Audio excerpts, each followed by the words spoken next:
anywhere else. Walter stood up and stretched. Come, let us go inside. The insects begin to feed upon me, and we need to plan our next step most carefully.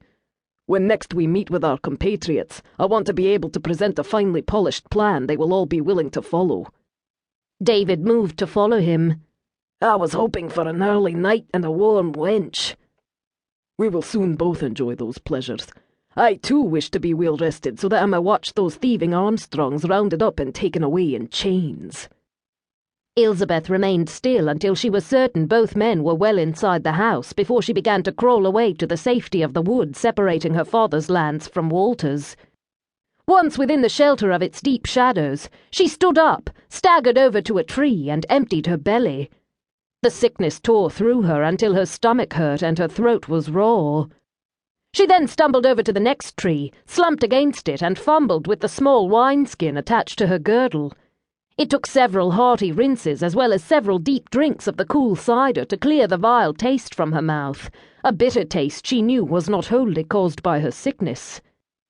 Bastard, she whispered, when what she really wanted to do was scream the word to the heavens until her ears rang. She had been such a fool. Beguiled by a handsome man, the thought of finally having a home of her own and children. Walter had used her family who had welcomed him as one of their own. Her family. Ilsabeth thought the fear that surged through her would have her retching in the bushes again, but she fought that weakness. She needed to have a clear head and to stay strong. She needed to warn her family. With her skirts hiked up to her knees, Ilsabeth raced through the woods, desperate to reach her home. She did not know when the king's man had been killed, what the man had been doing here, or even where the body was, but instinct told her it would be found soon. From all that she had just heard, she knew it was meant to be found.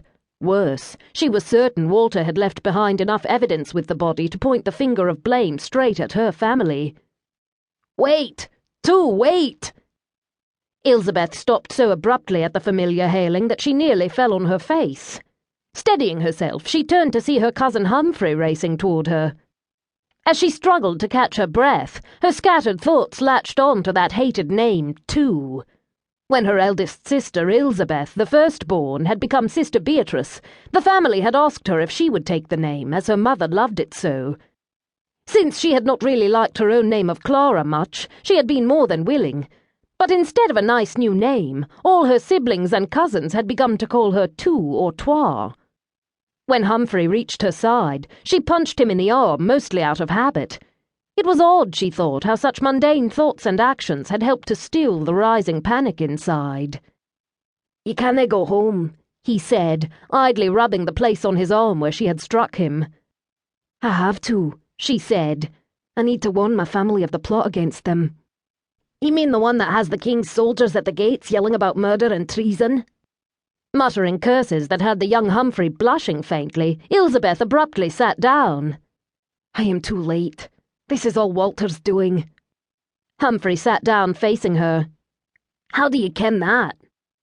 Ilsabeth told him all she had heard and smiled weakly when Humphrey patted her shoulder in an awkward gesture of comfort, even as his handsome face grew hard with anger. "He wants our clan to take the blame, to be the lure the king's men chase about as he and his fellow plotters rid us of our king. I thought I had time to warn everyone, mayhap e'en stop it." "Well, there is still time to fix things." "How so? You have just told me that the king's army is pounding on the gates." "Aye, and your father is keeping those gates closed tight as everyone else flees. By the time those gates are forced open, there will be no one left inside save for a few old men and women who have chosen to stay behind. Old and wee bit infirm, they canna move quickly enough and refuse to be the ones to slow down all the others." "They could be taken, killed or tortured for information," she said, worried for those who would have to face the soldiers, yet relieved that her family had fled. "Nay, I doubt much attention will be paid to them."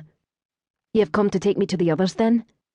"Nay, I have come to help you flee elsewhere. You see, 'twas your dagger in the heart of the dead man." Ilsabeth buried her face in her hands and fought the urge to weep. It was a weak thing to do, and she needed to be strong now. "I had wondered where it had disappeared to," she said, and then looked at Humphrey. "Where am I to flee if nae with my family? I didn't understand why."